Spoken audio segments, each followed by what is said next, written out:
power, poison, and papal intrigue. Few names ignite Renaissance scandal like the Borgia dynasty. Originating in Valencia as the Borgia family, they vaulted onto the world stage when Alfonso de Borja became Pope Calixtus III in 1455. Yet the true storm swirled under his nephew Rodrigo, crowned Pope Alexander VI in 1492, whose coffers ballooned to a modern-day fortune of $200 million through papal taxes, Italian estates, and lucrative Spanish trade routes. Alexander's ambitious children, Cesare, Lucrezia, Juan, and Jofré, turned wealth into domination, forging ruthless alliances by sword and marriage while commissioning masterpieces that still dazzle the Vatican's walls. Behind the gilded altars, however, lurked whispered sins, midnight poisonings, incest rumors, vanishing rivals, and conspiracies that rattled Europe's thrones like a prelude to Tudor treachery or Romanov tragedy. Their shadow still scandalizes scholars and captivates modern audiences worldwide. Though their political grip crumbled after 1503, the Borgias' blend of corruption, spectacle, and cultural patronage forged a legend that refuses to die. Unlock the hidden chambers of history as we expose the untold secrets of the Borgia family. From new money to old money Valencia in the early 1400s, sun-bleached tiles, citrus groves heavy with perfume, docks rattling with caravels bound for a brand new Atlantic world.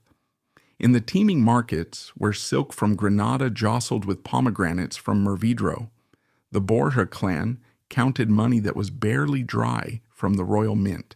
Their silver felt slick and thrilling in the palm, because back then it was unapologetically new money, the kind of bold fortune that smells of fresh ink and risk. Think of William Brickell staking out the wild frontier that would one day become Miami's glittering Brickell Avenue. Raw land, raw nerves, raw opportunity. That was the Borgias, hustling, scheming, leveraging every shred of Spanish nobility they possessed to scrap their way up the ladder.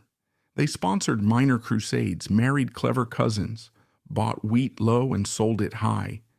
But all the Valencia coin in Christendom could not buy what came next, the shimmering promise of Rome. Alfonso de Borja, a scholar with sharp elbows and an even sharper Latin tongue, decoded the back corridors of church politics the way a locksmith hears tumblers falling into place. By 1455, he had worked, prayed, and maneuvered himself right onto the throne of St. Peter as Pope Calixtus III. Overnight, the family surname slipped its Spanish accent and re-emerged in Italian silk as Borgia. New money no more. Now they printed their crest on signet rings, frescoes, and papal bulls. Alfonso's nephew Rodrigo watched every ritual, memorizing the choreography of power the way a dancer learns to breathe between beats. The Borgias were reinventing themselves in real time, turning new money into old money so fast it looked like alchemy. It was the same magic trick the Habsburgs would later perfect on an imperial scale, except the Habsburgs used marriages like treaties, while the Borgias wielded holy orders like swords. When Rodrigo finally ascended the papal throne in 1492 as Pope Alexander VI, the transformation hit warp speed. Alexander commanded the Vatican's machinery with the gusto of a conquistador pilfering a golden city. Papal taxes, indulgences, simony. Each revenue stream poured into Borgia coffers until their fortune swelled to what modern economists reckon would top $200 million. Imagine Hearst, nostrils flared over Nevada's Comstock lode, except Alexander's mines ran not in hills of ore, but in the souls of Europe's faithful. Pilgrims paid for forgiveness, merchants paid for licenses, kings paid for favors. The Pope's signet became an ATM and the cash thundered south through the Alps into Rome. Yet Alexander did not hoard gold like a dragon. He spent it the way a Renaissance prince was supposed to, lavishly, strategically, and with a painter's eye. He called Michelangelo away from rough-hewn David and set him loose on Vatican walls. Raphael followed, leaving brushstrokes that glowed like molten glass in the torchlight. If Gertrude Vanderbilt Whitney could curate a modern museum, Alexander Borgia curated the divine. Vaulting ceilings alive with theology, saints tumbling across plaster as though God himself had pinned Polaroids on the palace rafters. But art was only half the spectacle. Alexander used marriage the way a military engineer uses cannons, blasting open political fortresses from the inside. His daughter Lucrezia, clever, charismatic, golden-haired, became the linchpin. One day, she was betrothed to the Sforza of Milan, next to the Este of Ferrara. Then whispers floated that Alexander might annul the union just to rearrange the chessboard again. Modern tabloids still obsess over shipping heiresses to shipping magnates, but Lucrezia's alliances made Onassis' social climbing look like children swapping lunchboxes. Behind every bridal veil lay a secret treaty. Behind every dowry, a new fief. Meanwhile, Cesare, Juan, and Jofré stalked battlefields and banquet halls with daggers tucked into jeweled belts, claiming duchies in Romagna like squares on a monopoly board. The Borgias were turning land itself into liquid capital. Italian fiefs here, Spanish estates there, each one a pipeline straight back to Rome. Of course, nobody rides that high without turbulence. Cardinals muttered about poison at banquets. Rivals vanished, their goblets still warm. Alexander excommunicated enemies with the same pen he used to sign indulgences, and every denial of grace sounded like the crack of a judge's gavel. It was scandal on a scale Americans would later witness in the Teapot Dome affair. Oil leases traded behind closed doors. Reputations blackened forever. Edward Doheny's name became shorthand for corruption. Likewise, Borgia began to taste like sin. Nepotism dripped from the papal court the way honey slides down a comb, and yet Alexander's grip only tightened. Excommunication threats, bribery allegations, he spun them into leverage. Even rumors of incest, fueled by enemies who swore Lucrezia's hairbrush still carried a brother's fingerprints, were twisted into a macabre aura of invincibility. All the while, Caesarian armies thundered through Romagna. Cesare's standard, a crimson bull snorting gold, flapped over hilltop citadels. The ragged condottieri who earlier fought for scraps now marched in tight columns beneath that bull, eyes hungry for Borgia plunder. Cesare's knife-edge charisma froze courtiers where they stood. Leonardo da Vinci, moonlighting as military engineer, outlined siege weapons for him that looked like contraptions from the mind of a time traveler.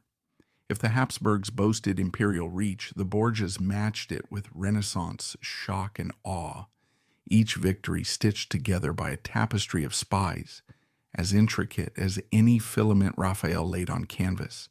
Yet beneath the spectacle, the family's asset sheet sprawled like a kingdom-wide ledger.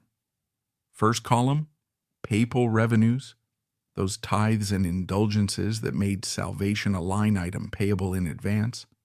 Second, the Duchy of Gandia and the fertile breadbasket estates of Romania, fields fat with wheat, orchards drooping under figs, fortresses perched like stone vultures over toll roads. Third, Spanish trade routes just opening to the Atlantic world, cargo holds stuffed with cochineal dye and sugar so addictive it rewired Europe's appetite in a single generation. Finally, the cultural column, frescoes in the Sistine Chapel, tapestries thick as forest shadows, libraries bound in scarlet goatskin. Together they formed a portfolio so diversified it would leave today's hedge fund managers cross-eyed. but dynastic wealth like candle wax cools as soon as the flame gutters. In August 1503, Alexander slumped at a dinner table after sampling what some chroniclers whispered was poisoned wine meant for a rival. Whether the cup bore the Borgia's own signature toxin and boomeranged back, or whether malaria simply felled him, the result was the same: instant power vacuum. What followed was not a graceful sunset, like the melon's rolling trust income into philanthropic legacies, but a wild auction of influence. Cardinals raided papal apartments. Enemy aristocrats repossessed castles. Lucrezia retreated to Ferrara to reinvent herself as a cultured duchess, writing court masques in velvet-hung salons. Cesare, the once invincible warlord, watched as Spanish captains hauled him off to rot in a castle tower, then to die in a skirmish on a moonless Navarre battlefield.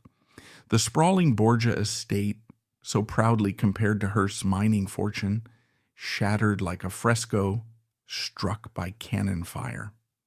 Within a decade, papal auditors discovered IOUs stuffed where gold bars used to rest.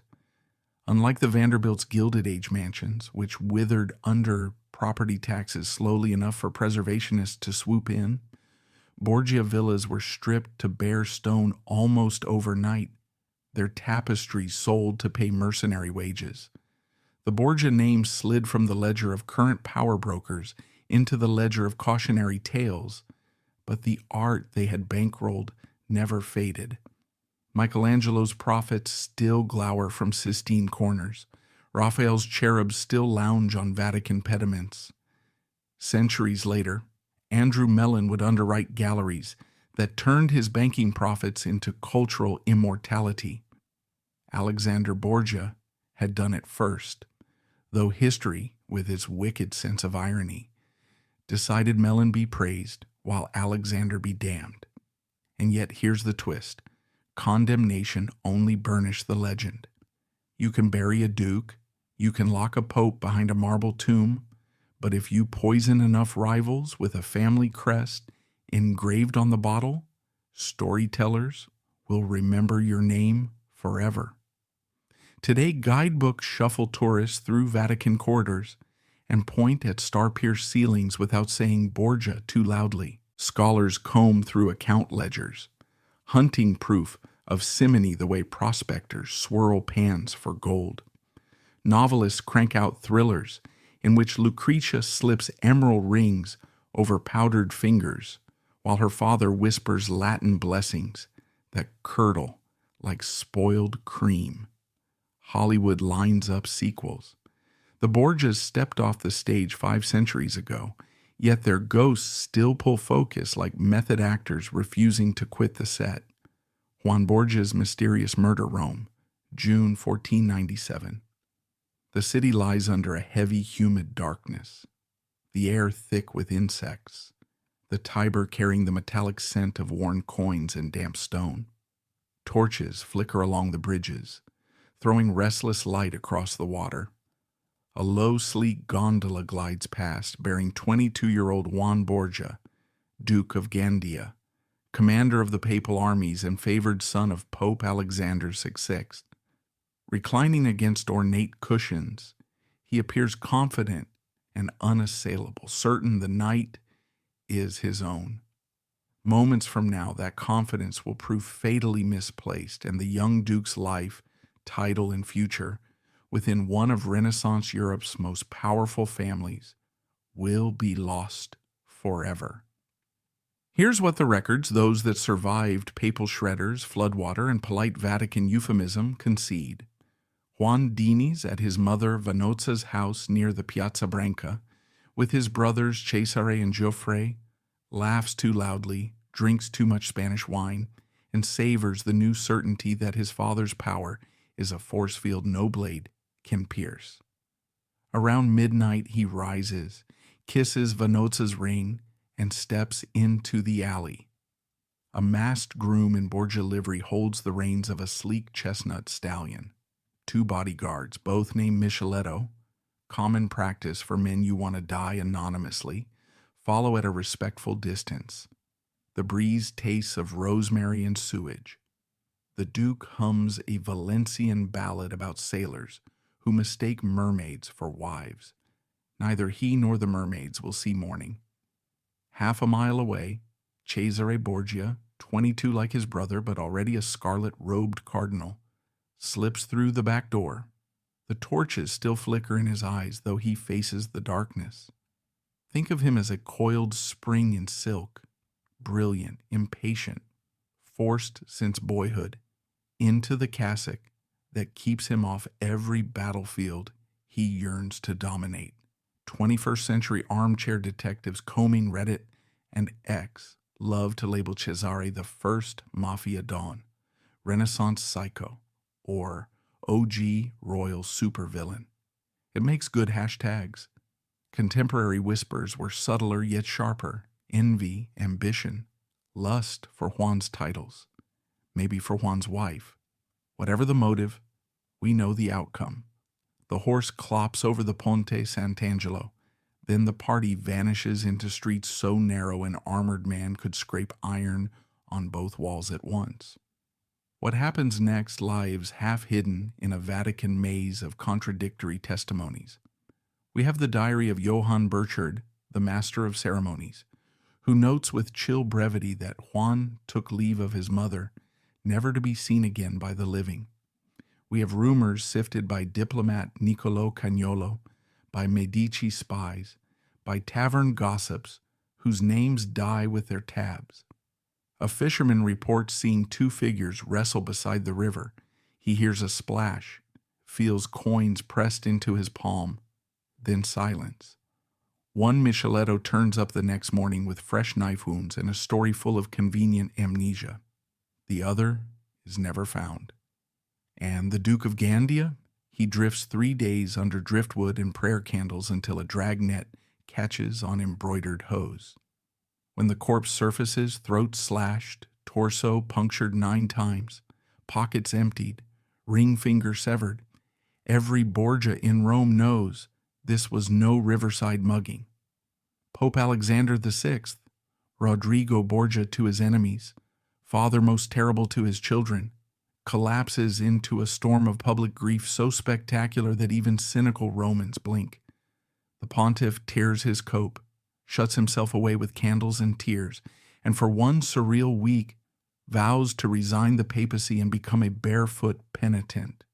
Cardinals gape, allies tremble, enemies plan. Then in the most Borgia twist imaginable, Alexander rallies overnight. He thunders that no son of his will lie in an unmarked grave. Search parties drag the Tiber. Soldiers interrogate taverns. Astrologers chart bad omens. The city holds its breath. And then just as the trail begins to glow, the Pope snaps shut the investigation like a prayer book. No more witnesses, no more questions, no more bloodhounds nosing around the palazzo where Cesare has barricaded himself behind crimson drapes. Why the sudden reversal? One answer hovers in every candlelit corridor. Cesare, the brother in scarlet robes who wanted armor, the only Borgia male with motive big enough to stub out a papal favorite, and the brains to erase evidence before sunrise. Even in 1497, tongues wag that the Pope has smothered justice to keep his rising star untarnished. 5 centuries later, X threads accuse a papal cover-up with breathless certainty. Yet most posts can't cite a single primary source. They repeat each other until speculation calcifies into meme. Historians less eager for retweets call Cesare's guilt plausible but unproven, one of those Renaissance riddles whose solution dissolved in the Tiber with the Micheletto's blood. To measure the shockwave, picture Europe's other famous dynastic assassinations. 2 decades later, Henry VIII will slice Queen Anne Boleyn's elegant head from her sly shoulders, not only for adultery but to clear a path toward a male heir. In Damascus, a full 8 centuries earlier, Hassan ibn Ali, beloved grandson of the Prophet, drinks from a cup laced with poison, probably administered by an Umayyad agent eager to halt Shia legitimacy. Leap forward to 1918 Siberia, and you'll hear gunshots pounding the cellar where Romanov-era Alexei, fragile and hemophiliac, crumples beside his sisters as Bolshevik bullets hiss like hornets. One theme ties these horrors. A family decides that its own blood must be spilled so the dynasty, or someone's twisted vision of it, can limp on. The question our story asks is brutally clear. Did Cesare believe Juan's pulse stood between him and the destiny Rome already whispered into his ear? If so, fratricide becomes strategy, not sin.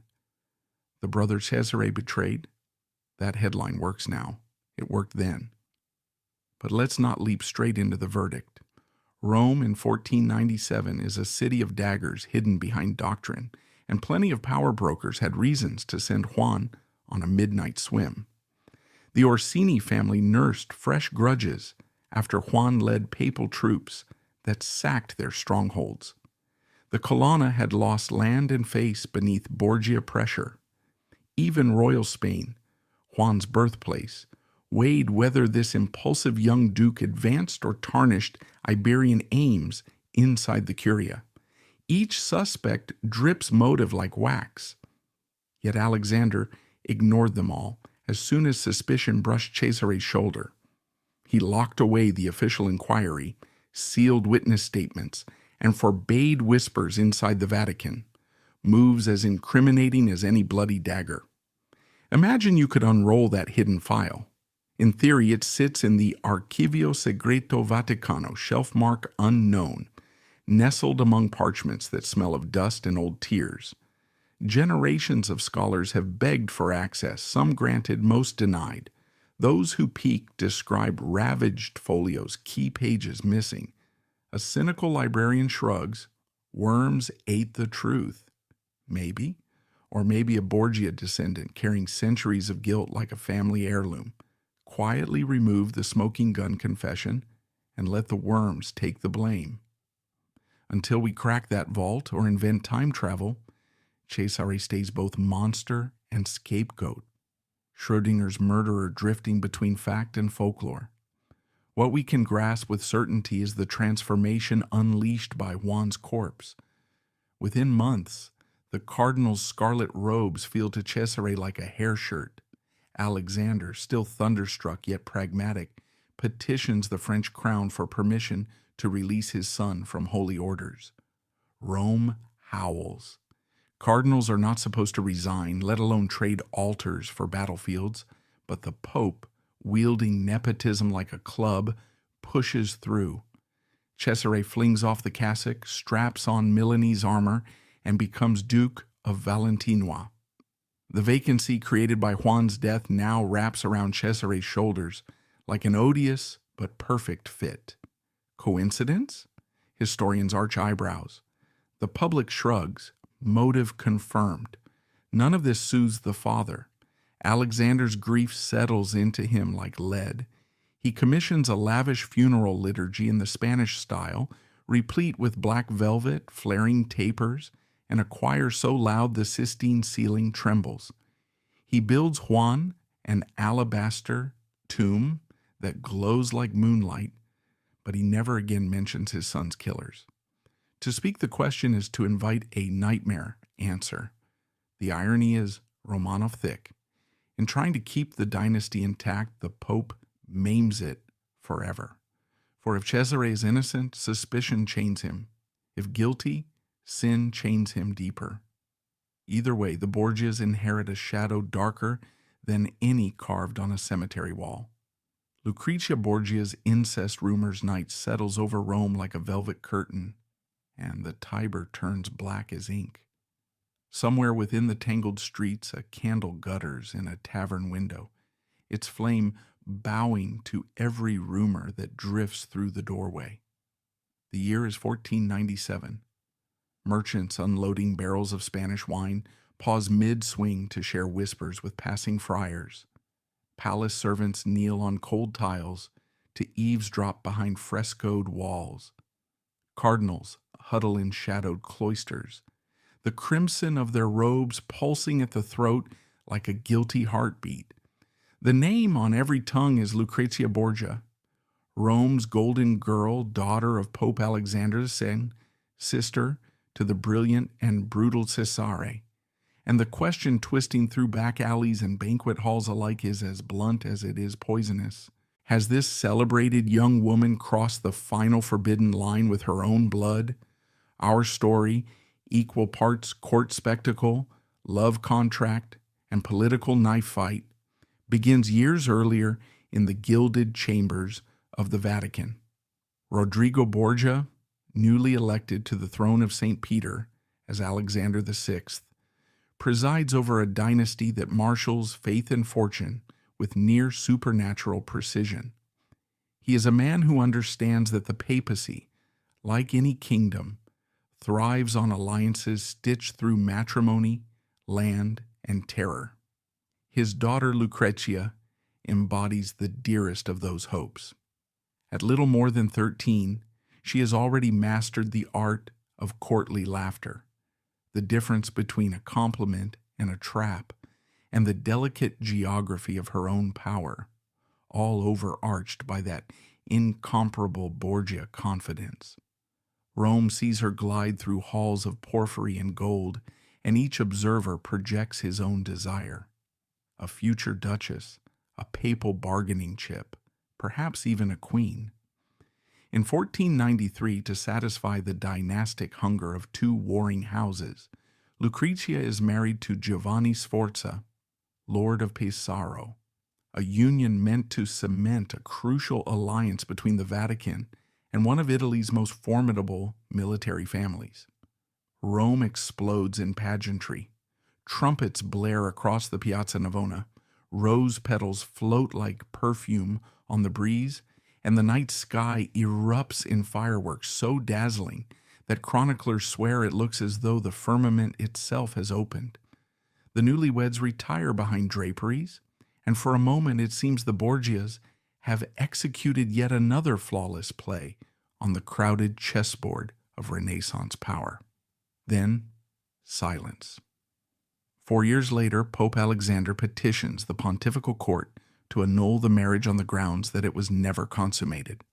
The claim ricochets across Italy like a musket ball. Giovanni Sforza, impotent.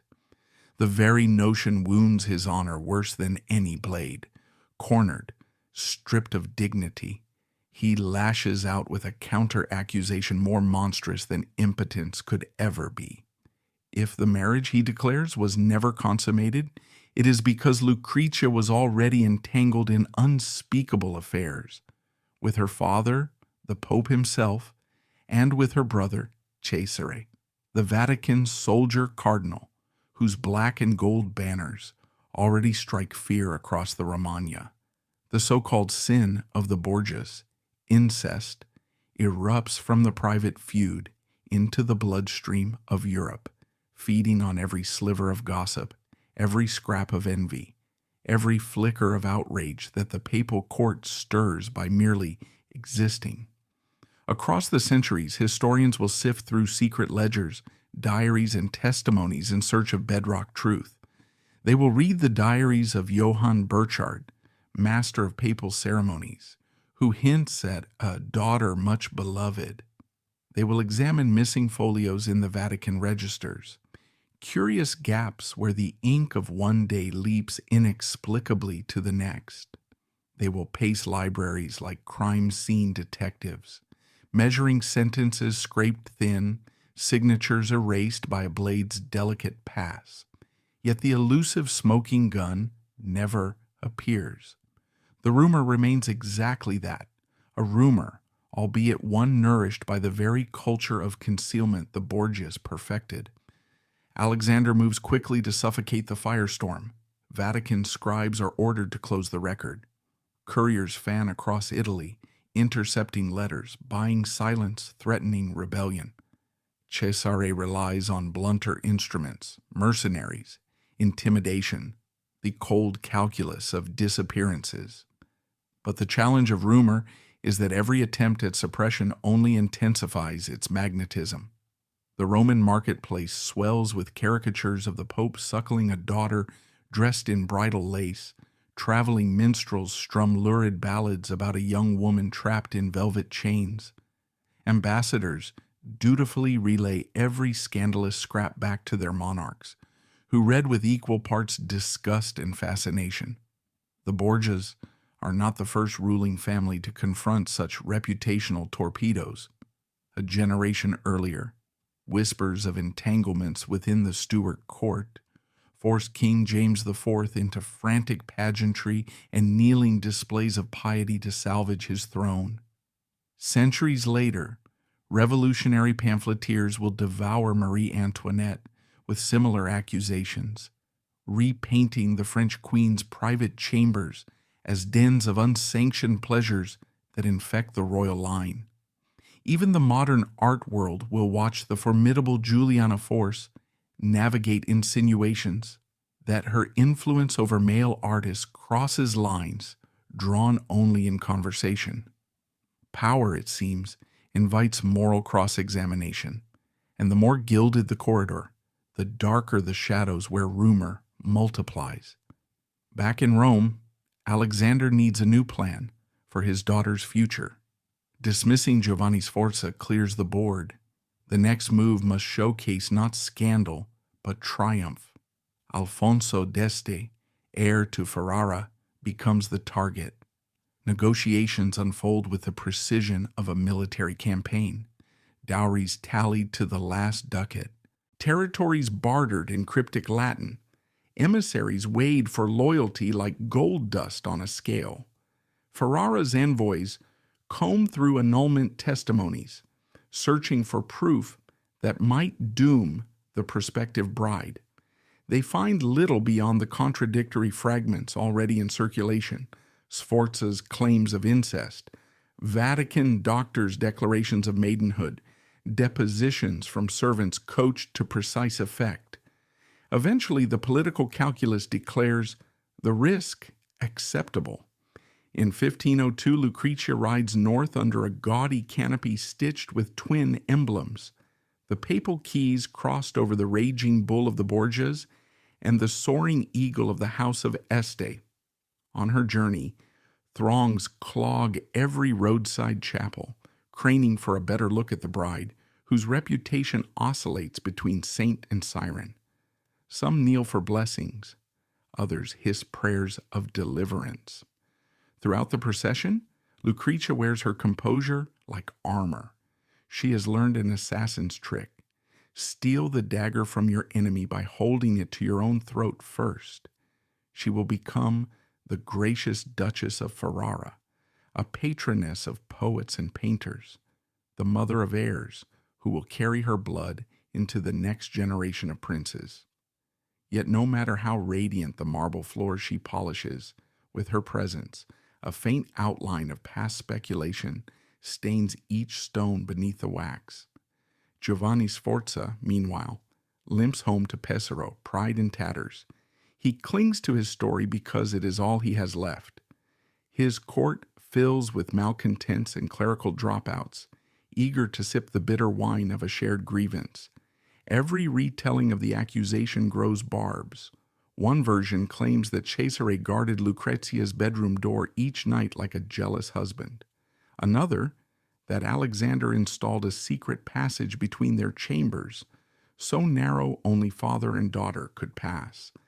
Text embellishes rumor, rumor embellishes text, and each new flourish deepens the impression that the Borgias dwell beyond normal sin, in a realm of mythic depravity. The Vatican answers by forging public piety. During Easter week, Alexander kneels barefoot before the altar, tears shining, as though the Holy Spirit alone absolves him of wicked innuendo. Yet onlookers cannot decide if they witness genuine contrition or masterful theater. Cesare intensifies campaigns in Romania to recast the family brand in steel and flame. Victories secured by cannon roar tend to drown out gossip, at least temporarily. But blood on a standard has a half-life. When the banners are hauled down, tongues resume their work. Italy's rival states exploit the narrative to fracture Vatican initiatives, to sabotage Borgia alliances, to nibble at papal territory. Pamphlets printed in Venice float across borders like poisoned leaves on a river. Foreign courts snicker into goblets of spiced wine as they read dispatches describing the pontiff's unnatural household. Diplomats use the scandal in whispers over chessboards to negotiate rates on loans, troop passages, and dowry waivers. The incest charge, though ethereal, has the tangible weight of coin. Within Ferrara's splendid halls, Lucrezia redefines herself. She sponsors scholars, invites musicians to play compositions that thrum with early hints of the High Renaissance. She establishes a shelter for abandoned girls, funds widow dowries, and personally reviews petitions from petitioners trembling in her antechambers. Courtiers who once approached with smirking suspicion begin to admire her skill in resolving disputes, her knack for turning potential uprisings into elaborate pageants of reconciliation. Yet even among her staunchest supporters, a pause sometimes lingers between her name and the next breath. The past remains a ripple in otherwise serene water, distorting reflections long after the stone has sunk out of sight. By 1503, the Borgia Golden Age falters. Alexander collapses after an evening meal, perhaps felled by malaria, perhaps misjudging the strength of venom intended for a foe. Renaissance doctors record symptoms that could fit either script. Cesare's fortunes decline in tandem, his armies bleeding men and coin. As their power flickers, a curious thing happens. The incest rumor brightens, like an ember fanned back to flame. Enemies seized castles, but rumor steals legacies. Within a decade, the Borgia name belongs not to a reigning dynasty, but to lore, an anecdote told by candlelight to frighten novices of power's moral price. Alexander VI's secret poisoning ring. Pope Alexander VI sits at a polished walnut table and contemplates a glass of dark wine. Legend says a second invisible current moves inside the liquid, a distillation called cantarella, tasteless, odorless, arguably the most whispered about weapon of the Italian Renaissance. Whether the Pope is about to drink the wine, test it, or set it aside for a guest is unknown. What matters is the rumor that he controls a secret poisoning network, a system designed to remove rivals neatly and keep the papal image outwardly immaculate.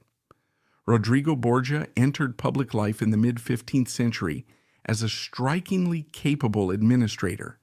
He used charm, legal acumen, and a willingness to distribute favors to climb the ecclesiastical ladder.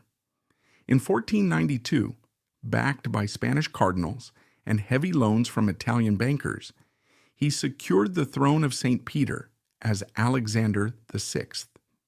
He openly acknowledged his children, Cesare, Juan, Lucrezia, and Jofré, and used their marriages as political instruments. He taxed vice, sold offices, and redirected vast sums into a private treasury that paid for armies, pageantry, and a new Borgia palace on the Via Borgo. Contemporaries who accepted the normal limits of papal nepotism still found the Borgia scale startling. Against that backdrop, the idea that Alexander also kept a pharmacological arsenal felt plausible, even logical. Cantarella, described in contradictory recipes, sits at the center of the allegation. Some chroniclers claim it was arsenic dissolved in sweet wine. Others speak of powdered cantharides mixed with sugar. A few mention a tincture extracted from toad glands and bitter almonds. Common to every account is the assertion that cantarella could kill slowly, mimicking a sudden fever. Victims might suffer abdominal cramps, vomiting, and extreme thirst before slipping into coma. To a Renaissance physician, the symptoms looked like malaria or severe dysentery, both common near the marshy banks of the Tiber, so no alarm bells rang when death followed. A ruler who mastered such a substance could, in theory, shorten wars, silence dissidents, and confiscate estates without brandishing a sword. Supporters of the poisoning theory point above all to one fatality, Cardinal Giovanni Battista Orsini. The Orsini clan traced its ancestry to the early Middle Ages and controlled a belt of fortresses north of Rome. By 1502, they were among the last great families, still capable of challenging papal troops in open field. Financial records show that Alexander VI needed fresh revenue to fund his son Cesare's Romagna campaign. Orsini rents and tolls would fill that gap. Diplomatic reports circulating in Rome indicated that Cardinal Orsini had recently explored an alliance with the French crown, precisely the power bloc Cesare intended to keep neutral. Tension brewed. On a December evening in 1502, Orsini dined with the Pope inside the Apostolic Palace. Menus typical of such suppers included truffled capon, spiced eels, and above all, Malvasia wine, prized for its rich sweetness. Hours later, the cardinal complained of stabbing abdominal pain. He lingered through January, weakened, and died on February 22, 1503. The official cause read, acute gastric catarrh. Within days, papal auditors seized Orsini lands. Funds redirected from those holdings reached Cesare's quartermasters by early spring. The speed at which assets transferred turned private suspicion into public conclusion. The Pope had poured Cantarella into Orsini's cup, cleared a political obstacle, and financed his son's war in a single stroke.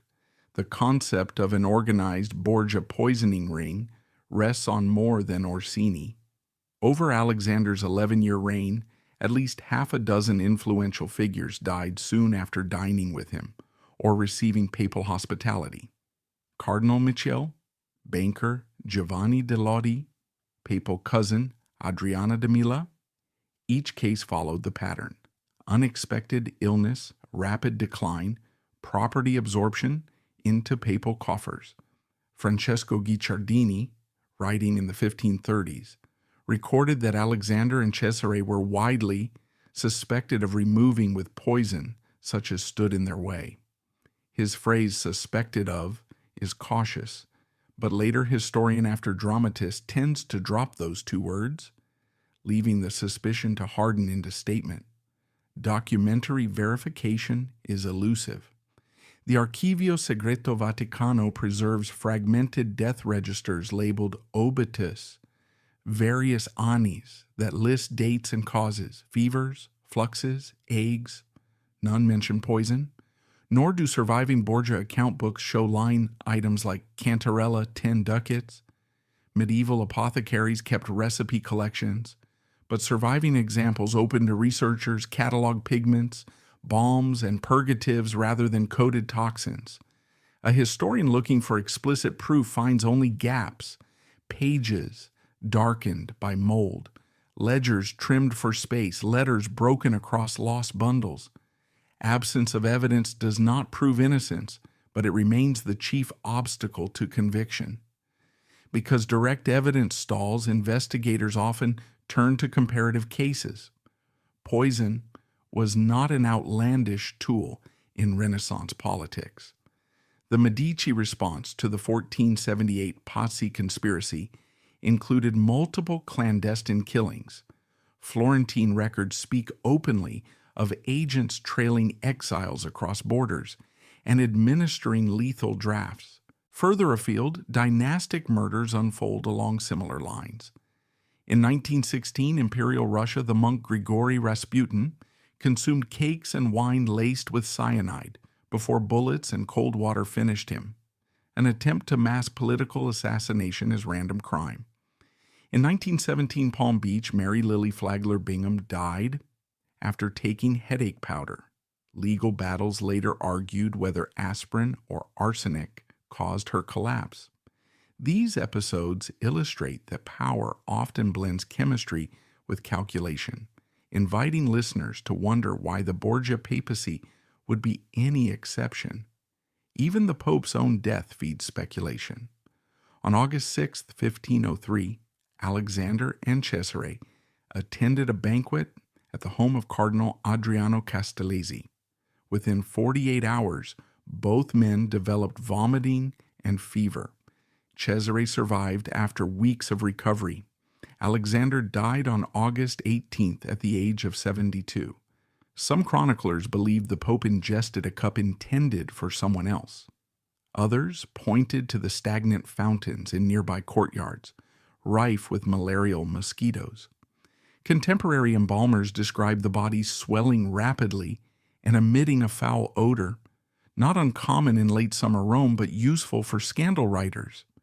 If Alexander had indeed managed a poison laboratory, the irony that he might fall victim to poison, delivered either by revenge or accident, proved irresistible to storytellers.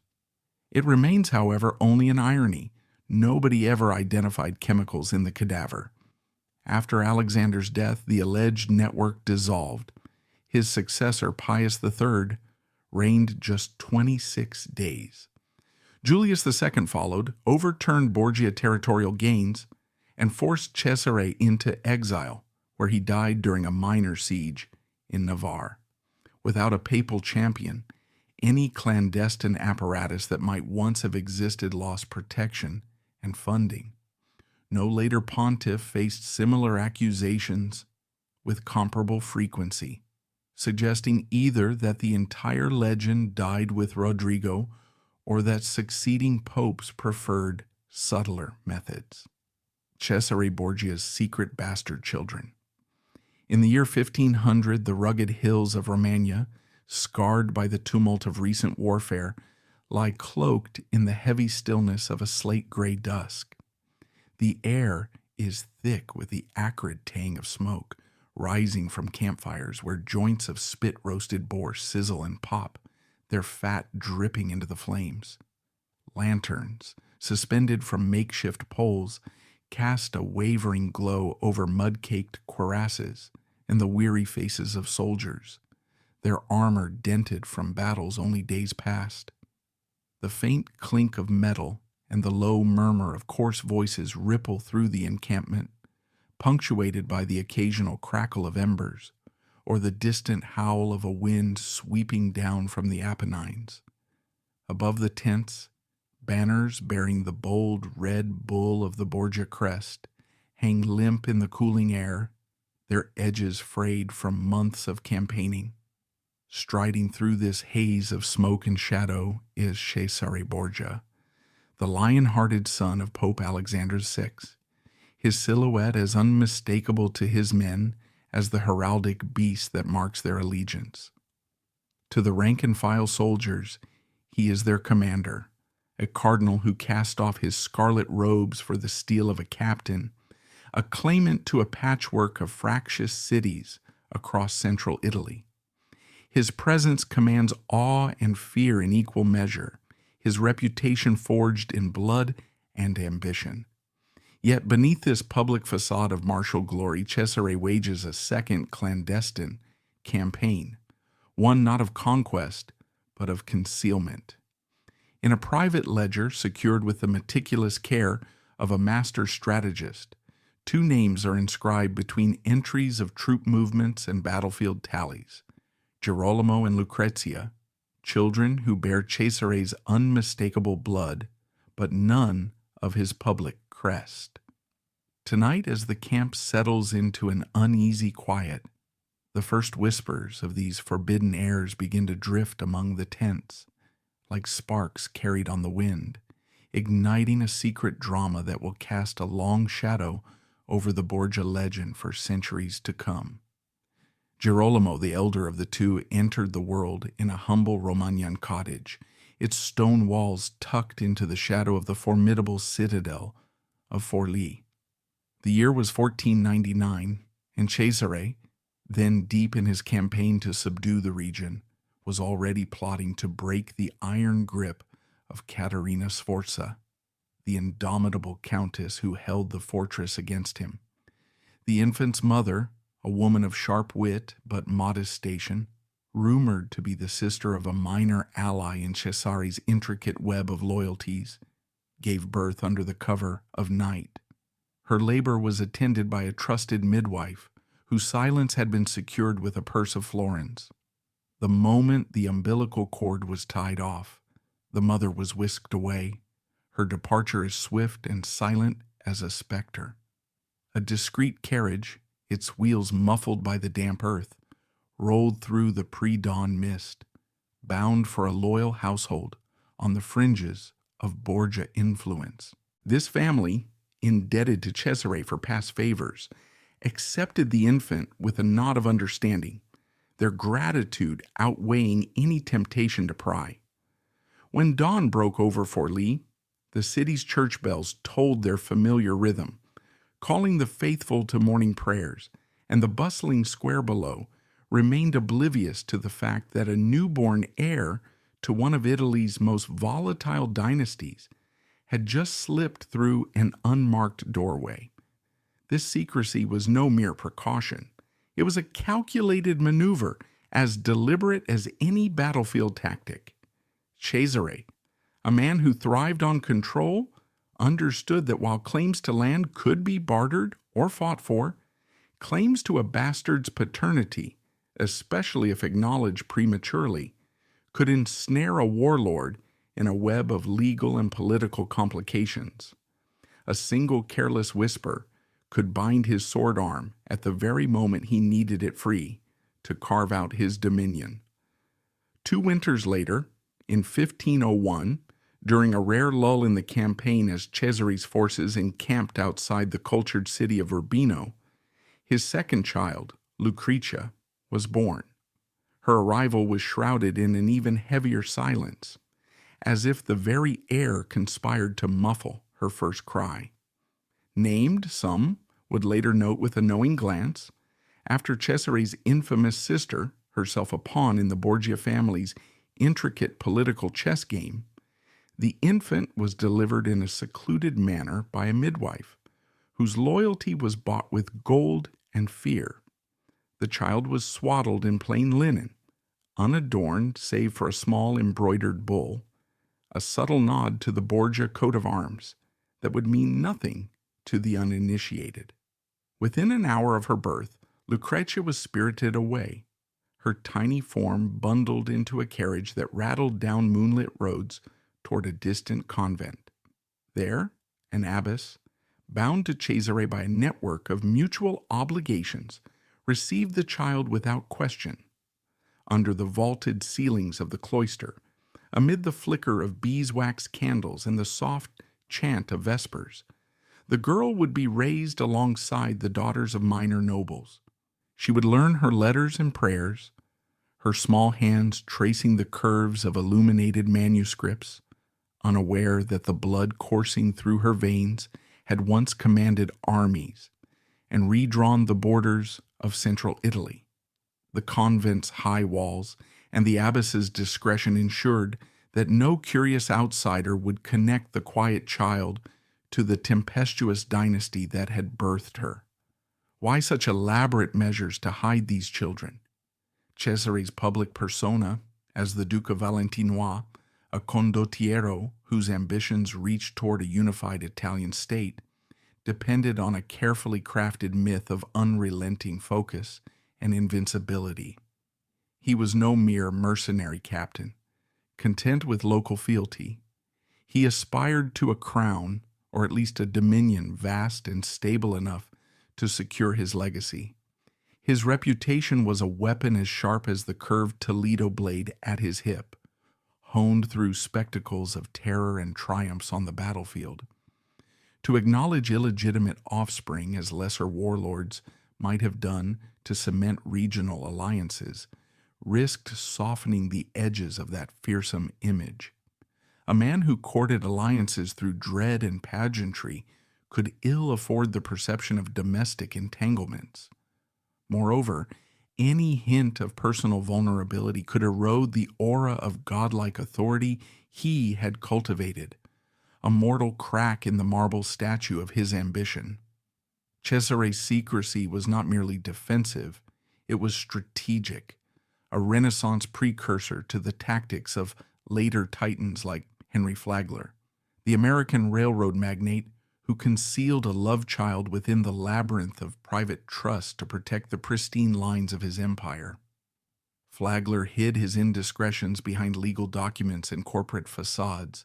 Cesare, operating in an era before such bureaucratic shields, relied on spies, loyalty, and the cover of night. In the cutthroat arena of Renaissance politics, where weakness was devoured as swiftly as fire consumes dry straw, such measures were not just prudent, they were essential. Concealment of this magnitude required a network of co-conspirators, each bound to Cesare by coin, fear, or favor. Letters penned in his crisp, commanding Latin, some still preserved in archives, their wax seals cracked but intact, reveal a trail of carefully worded instructions.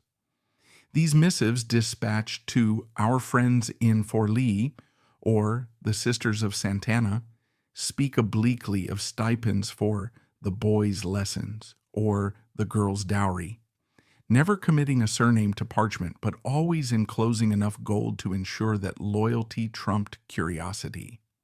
Modern scholars, armed with magnifying glasses and a dogged determination, have combed through Romanian archives, sifting through baptismal folios, yellowed with age and speckled with mildew. They search for entries that align with these cryptic payouts. A Girolamo, son of a noble traveler, christened in a village church near Cesena. A Lucrezia, of uncertain parentage, commended to the convent by a generous patron, recorded in a convent's ledger. These fragments, like flecks of gold dust in a prospector's pan, glimmer with possibility but refuse to coalesce into irrefutable proof. Yet their cumulative weight is undeniable. A card catalog in one archive might note a child apprenticed to a Borgia ally. Another might record a sudden influx of funds to a remote abbey following a mysterious christening. Each piece, painstakingly unearthed, adds to a mosaic that, though incomplete, unmistakably bears the imprint of Cesare's deliberate hand. Even in his own time, whispers of these hidden heirs circulated among those bold or foolish enough to speculate. Ambassadorial dispatches from Urbino, penned in the cautious cipher of diplomats, hint at young faces carried under dark cloaks to safe houses, while the private journal of a Florentine merchant records a snippet of tavern gossip, soldiers jesting about Il Duca's pups training in secret kennels. Such talk was dangerous, and those who indulged in it knew to keep their voices low. Cesare's name was rarely spoken in connection with the children for fear of retribution. His lieutenants, ever vigilant, were known to silence loose tongues with a purse of silver, or, failing that, with a midnight visit from masked riders whose daggers gleamed in the moonlight. More than one tavern tale was cut short by a storyteller's sudden glance over his shoulder, his words trailing off as he decided the risk outweighed the thrill of the anecdote. For Cesare, concealment was not a peripheral concern but a cornerstone of his strategy. To understand why, consider the precarious chessboard of Renaissance Italy, where every move was scrutinized by rivals eager to exploit any misstep.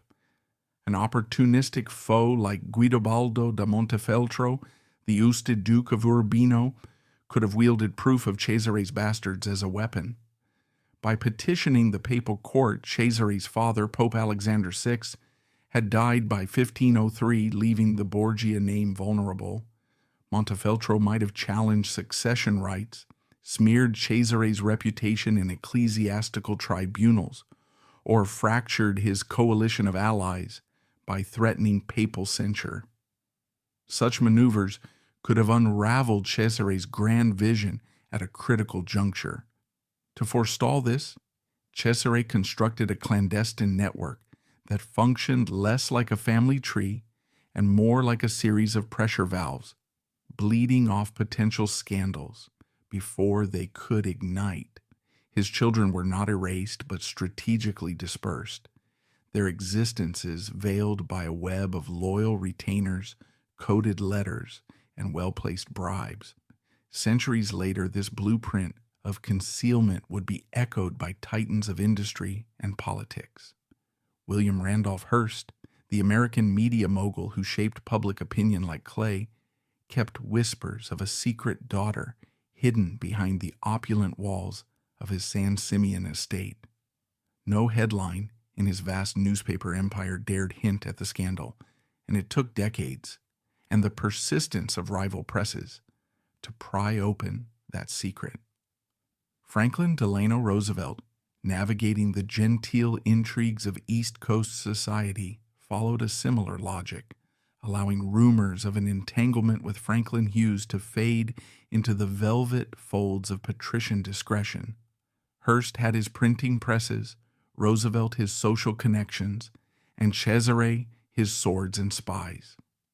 Across 3 centuries, the same principle held: power is preserved not just by what one builds, but by what one buries. The existence of Girolamo and Lucrezia, once dismissed as mere rumor, has gained credence through meticulous historical detective work.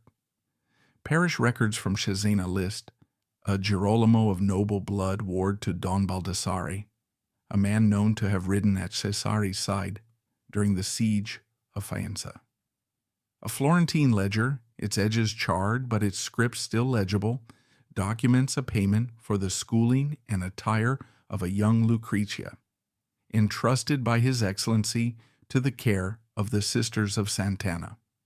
These entries dovetail with secret disbursements recorded in Borgia account books, parcels of gold, bolts of fine cloth, even a miniature portrait rumored to depict a child with dark, searching eyes and a chin that mirrors Cesare's own. While no single document bears Cesare's florid signature proclaiming "my son" or "my daughter," the convergence of evidence is compelling. Even the most cautious scholars, wary of overreaching, classify these children under documented offspring, paternity highly probable, their names etched not in stone, but in the delicate interplay of ink, coin, and secrecy that defined Cesare Borgia's shadowed legacy. Alexander VI's simony and bribe schemes. Close your eyes and step into a Vatican corridor late at night, its marble floor veined like old parchment, its torches throwing restless gold across walls hung with tapestries thick as winter cloaks.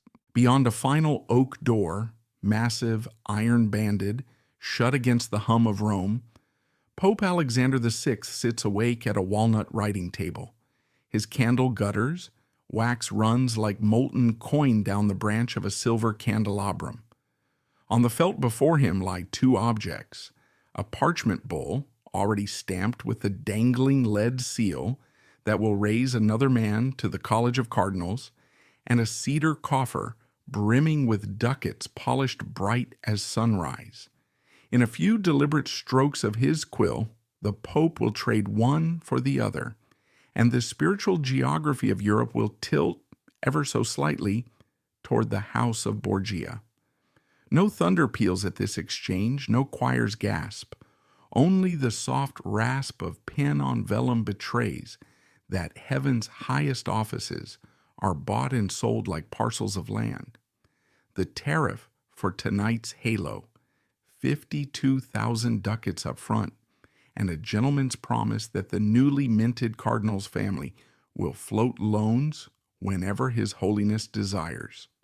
Rodrigo Borgia, statesman, canon lawyer, father of 4 public children, has become in practice the broker of salvation, and salvation, under his hand, has a market rate. That scene, repeated in variation across 11 brisk years, powered one of the most audacious financial engines the Renaissance ever saw. Sometimes the fee arrived in leather sacks stamped with Spanish guild marks, other times in Florentine bills of exchange or sapphires, tucked inside velvet. Official ledgers dressed each payment in pious euphemism, donum devotionis, a gift of devotion, yet palace whispers knew the truth. Every ducat purchased leverage for the Borgia clan. Cesare's lightning wars in the Romagna, Lucrezia's dazzling dowries, street festivals grand enough to hush Roman unrest. All of it burned fuel scooped from these midnight coffers.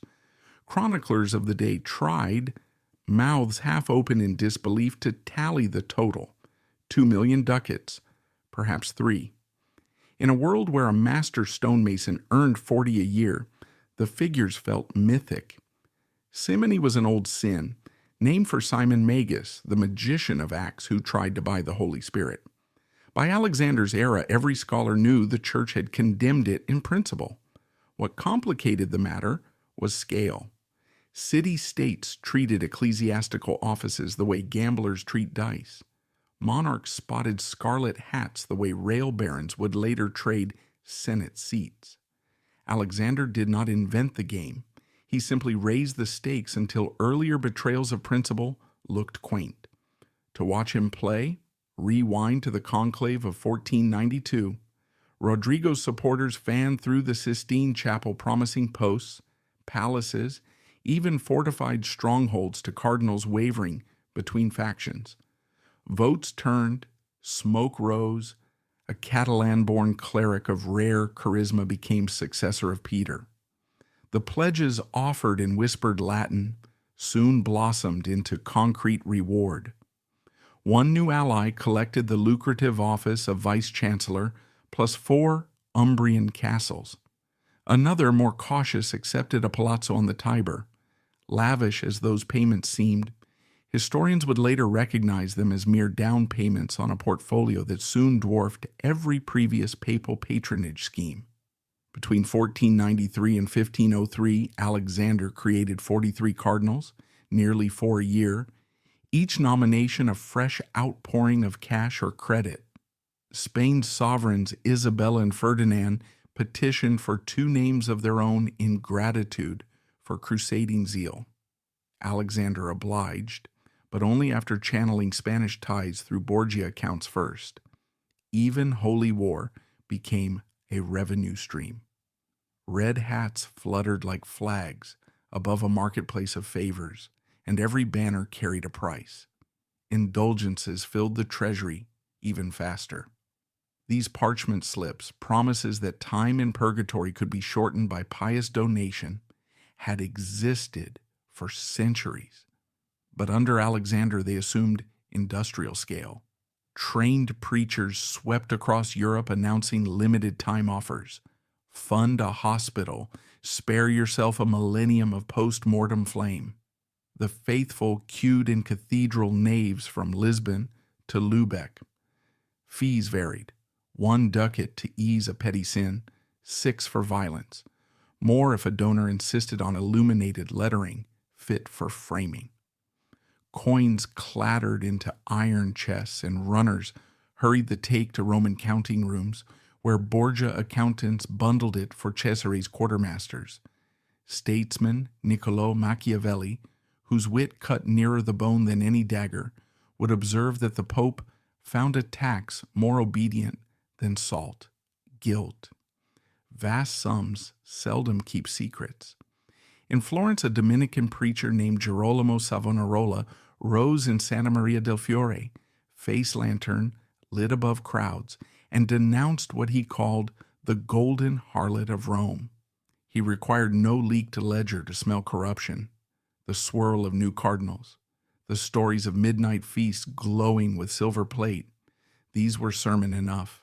Savonarola's bonfires of the vanities consumed mirrors, perfumes, playing cards, but his fiercest flames shot toward Alexander's throne. Rome struck back with interdict, then excommunication. Within a year, Florentine magistrates hanged the friar and burned his corpse in the Piazza della Signoria. The smoke told Europe a plain lesson. Theology may argue with Rome, but an attack on the papal cash pipeline invites ruin. Back inside the Vatican, however, the machine hummed. Ledgers titled Proventus Camerae, income of the papal chamber, spiked in 1495, 1498, and the Jubilee year 1500, surges that marched in step with cardinal-making sprees. One quarter alone listed 500,000 ducats, enough to retain an army of Swiss halberdiers for a season.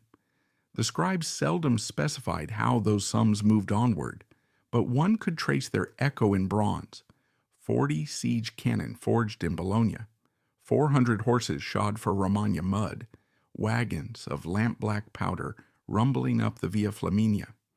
Venetian envoys reported with dry understatement that Borgia armies marched by the grace of God and the gold of Rome. Travel north with that gold and watch it transform.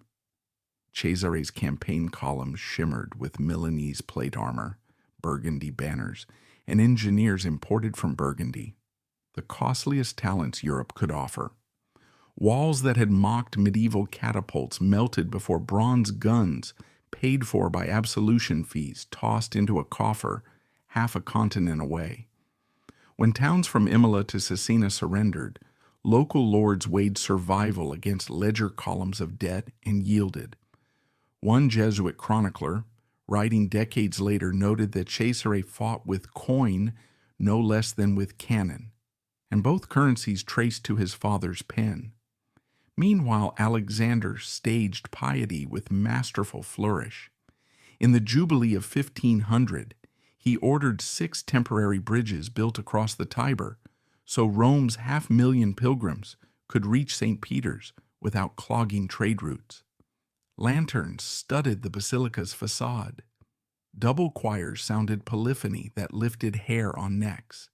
Vendors hawked relic ribbons, souvenir medals, and indulgence documents priced like market bread. Pilgrims returned to their villages dazzled. Cynics took notes.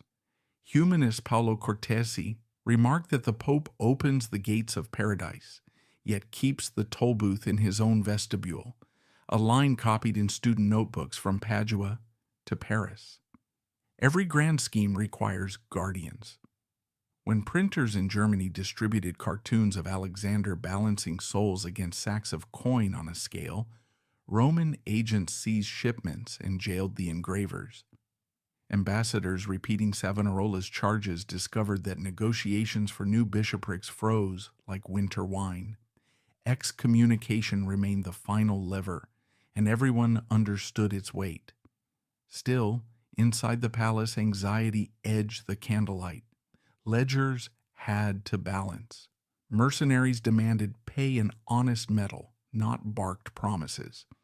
If a duchy defaulted, the Borgia aura of invincibility could crack hard enough to echo across the Apennines. Ever resourceful, Rodrigo explored new derivatives. He sold years of future church taxes to Genoese bankers at a discount, a papal version of treasury bills. He decreed that pilgrims using his reconstructed bridges earned a special indulgence, then instituted a maintenance toll, musing that God pays twice when he walks on water. Income swelled, so did murmurs. Even loyal cardinals confessed in whispers that simony, once convenient, risked igniting a blaze as fierce as any heresy. Other ages would craft scandals to match this one. Centuries later, in the oil-rich American West, Teapot Dome erupted when secret leases on Navy petroleum reserves fattened private pockets. The pattern, public trust transmuted into private gold, would have sounded familiar in Renaissance Rome. Around the same era, industrial titan Andrew Mellon steered tax codes that trimmed his own liabilities close to the bone, echoing the papal art of manipulating rules while insisting on their legality. Far earlier, the Habsburg dynasty had turned bribes into an electoral science, sliding purses of coin across princely tables to secure the imperial crown. Alexander's enterprise belonged to that lineage. Different stage dressing, identical heartbeat. The sums he collected remain astonishing. Chronicler Johannes Burchard recorded days when 5 new cardinals in scarlet lined up before Alexander, each kneeling as their household heaved iron-bound chests onto marble. Treasury clerks bundled gold into stacks of 1,000, arranging walls of money waist-high around counting tables. Rome's mint increased production of ducats stamped with the Borgia bull, soon nicknamed Rodrigo's dragon in back-alley jokes. Pawnbrokers began accepting indulgence certificates as collateral because the parchment carried state-backed liquidity. Sanctity had become a negotiable security. Convert those coins back into human stakes and the frame sharpens. In Romania, Cesare's artillery ripped breaches wide enough to swallow arguments about legitimacy. Each stone that crashed into a moat had been purchased by a confessor's promise of shortened purgatory. Ferrara's printers earned more for indulgence blanks than for Bibles. The economy of righteousness, newly monetized, rolled like thunder across fields where peasants watched armies march under banners stitched in effect from their own gilt letters of forgiveness. Yet no fountain of gold runs without end. War costs raced purchase fees. Inflation nibbled the bottom lines. By 1502, Cesare's appetite for artillery outstripped even papal imagination. Rodrigo quickened the indulgence mill, sending penitentiaries north with sermons polished like sales pitches. Parish priests in Cologne, Mainz, Utrecht witnessed peasants pawning household pans to buy remission slips. One clergyman wrote wearily that they strain their purses, yet depart uneasy, for guilt renewed is never silent. At last came August 1503. The Pope, attending a dinner in a cardinal's villa outside Rome, fell ill 2 days later. Fever, vomiting, delirium tore through his 72-year-old body. Whether the air brimmed with malaria or a rival's poison, physicians could not say. But on the 18th day of the month, Alexander VI died. Rome exhaled in layered emotions. Some mourned a lavish patron. Many more waited for audits to begin. They waited in vain. Pius III reigned less than a month, too sick to probe the past. Julius II rose after him, clawed back Borgia territories, but quietly shelved any notion of dragging account books into daylight. The keys of St. Peter, he judged, were already tarnished enough. Lucrezia's secret abortion. A hush blanketed the Vatican the night Rome learned that Lucrezia Borgia's first marriage had been consigned to dust. Servants, wary of echoing footsteps, drifted past silk-draped doorways. Midwives spoke in murmurs, and the guards who normally rattled iron-shod boots stepped as soft as cats. It was late spring, 1497. Pope Alexander VI had pressed his crimson ring against the wax of annulment, severing Lucrezia from Giovanni Sforza and igniting talk of impotence, slander, and betrayal. Yet behind those public headlines, a darker rumor flared like a struck match. The Pope's 17-year-old daughter, people whispered, carried a pregnancy that must never see daylight. Only 4 years earlier, she had glided down a candlelit aisle, draped in cloth of gold, sealing a union meant to bind Borgia ambition to Sforza military muscle. Now the Sforzas labeled her a pawn. Rome called her a bargaining chip, and foreign envoys turned her name into supper table currency. What Lucrezia called herself, no chronicle records, but as legal wrangling intensified, observers noted looser gowns and a quickened pallor. A riding cloak fell oddly across her middle. Midwives arrived at strange hours. Chamberlains fetched curious herbs from apothecaries near the Campo de' Fiori. Even the Pope's confessor, sworn to silence, would later admit he sensed a sorrow thick as velvet behind every closed door. Speculation branched in 3 directions. One spoke of an illicit affair with a handsome courtier, perhaps a groom in Cesare's guard, perhaps a young cleric scorched by proximity to power. Another accused Giovanni Sforza himself, The Vatican's claim of non-consummation, said the Sforza camp, was a convenient legal fiction. The most salacious path looped back to incest rumors, already coiled round the Borgia crest, suggesting that the unborn child might share far too much blood with its mother. Each path reached the same dead end. No confession, no paternity claim, no cradle registry stamped with papal bulls. Only echoes thickened the fog. Practical stakes, however, cut clean and sharp. Any pregnancy, legitimate or otherwise, threatened disaster for Borgia diplomacy. The annulment rested on a claim that Lucrezia's marriage bed had remained cool. A visible swell would explode that pretense and plunge Rome into chaos. Worse, if the father's identity proved scandalous, the Borgias would surrender moral leverage precisely when they needed it to renegotiate new alliances. Thus, the story insists a choice was made. The pregnancy must disappear, and with it, every trace of indiscretion. Picture a shuttered bedchamber lit by a single oil lamp. A friar, trained physician, expert in remedies strong enough to hush inconvenient heartbeats, arrives under cover of night, escorted by Cesare's silent guards.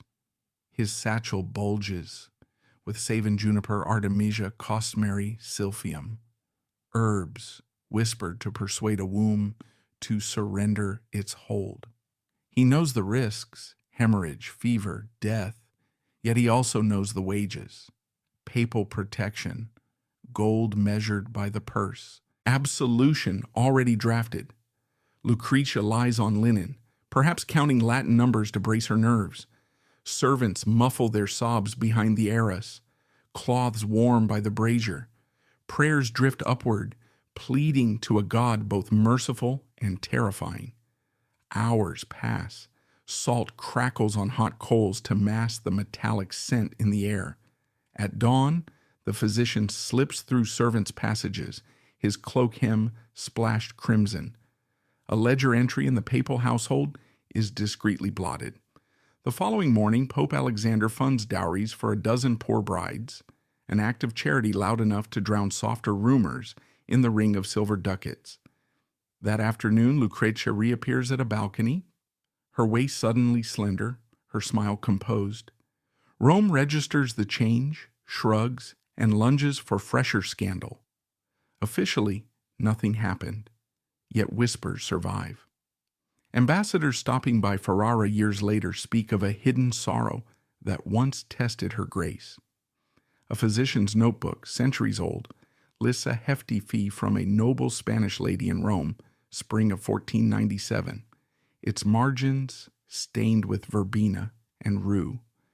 Archivists leaf through requisition logs and discover an urgent order for finely milled henbane, signed by a Borgia steward during the exact week Lucrezia's chambers were stripped and her bedding burned. No single artifact resolves the mystery, but together they hum like taut strings plucked by invisible fingers. European courts had navigated similar shadows before. 4 decades later, England's Mary Tudor would veil an empty womb in ritual pageantry to stall a succession crisis, only to watch hopes evaporate in public humiliation. A century after that, Queen Anne of the Stuarts would miscarry in stillbirth 17 times, many losses hidden behind heavy draperies, so the public never saw the tiny coffins pass. These concealments became bricks in dynastic fortresses. Even in the 20th century, American heiress John Morton Cudahy shielded private tragedies behind society's polite refusal to pry. Across continents and centuries, when a woman's body threatened a ruling family's stability, secrecy became political armor. Archivists searching for concrete proof in Lucrezia's case encounter infuriating gaps. Ferrara's Este papers, guardians of her later, more serene years, say nothing of early gynecological trauma. Papal registers from 1497 dutifully list hospital donations, yet omit patient names. The meticulous diaries of Giovanni Burchard, record banquets, diplomatic audiences, blazing storms, and then fall abruptly silent for 4 crucial weeks. Some pages are missing, others cut off mid-sentence. Did Burchard drop his quill? Or did a Vatican clerk decide posterity deserved blank space where truth once stood? Modern archivists queue in hushed reading rooms, poring over brittle folios by lamplight. One finds a bloodletting schedule. Patient LB, female, noble, ex utero purge, recommended. The initials fit, the date aligns, but ex utero might reference routine postpartum care as easily as abortion. Another uncovers a merchant's receipt for cosmary and myrrh delivered days before Lucrezia's seclusion. Cosmary could trigger expulsion. It also flavored fine wine. Myrrh could staunch bleeding. It eased toothaches, too. Evidence teases, never pledges. Why does this matter half a millennium later? Because the alleged abortion reveals a survival tactic women have used from palaces to back alleys, taking control of a narrative written by men. Lucrezia's reputation, already blistered by incest rumors, annulment drama, and her brother's blood-soaked campaigns, could not withstand the blaze of an illegitimate birth. If she chose to end the pregnancy, the decision likely preserved her path to the Duchy of Ferrara, where she flourished as patron, diplomat, and mother to legitimate heirs. Seen through that lens, the procedure becomes a calculated sacrifice, no less strategic than Cesare's midnight assassinations or Alexander's forged treaties. The silence enveloping the event also exposes a power imbalance. Male councils regulating female bodies, yet forcing women to bear blame alone. If Lucrezia chose termination, she did so in a world offering no refuge for unwed mothers. If the choice was imposed upon her, the tragedy deepens. Either way, her voice is missing from the record, a second erasure atop the first. Although her voice is lost, its echo lingers. Decades later, as Duchess of Ferrara, Lucrezia campaigned for improved hospitals and midwife training. Some scholars suspect that commitment grew from first-hand trauma. In her letters, she inquires after a servant's difficult labor, sending costly swaddling cloth and rare spices for comfort. Her court poetry dwells on mercy, rebirth, the porous veil between love and mortality. Read against the rumor, those lines throb with unspoken memory.